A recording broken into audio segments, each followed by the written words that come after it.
Makiaria kaunti-ini ya Siaya, atongoria ya maugite ni nginyagia ateti mamenye kuiga thayu riria marahura kambi-ini ciao. Mutungatiri James Opio augite gutuhuka miario gutari na uigiriki niundu ungicungiriria ngui gatagati-ini ka muige, na uguo ateti mabatie kunira tunua ithige na kwaria miario ya gwaka bururi. At an appropriate time, we are planning to invite all the aspirants for joint prayers.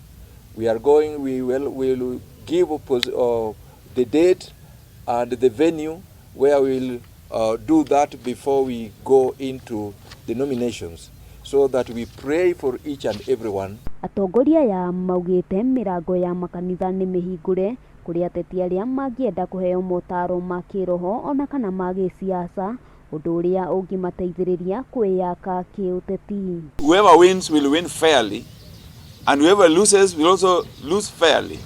But our prayer is that at the end of it all there shall be peace. Hamwe na uguo atongoria ya mateterithitie na kuga gutiri mwena wa kiuteti maranyita mbaru, na uguo o matihariirie kuhakwo ndoro ni ateti matari akindiriku. We don't want to take sides in the nominations. Our prayer is that it will be neutral.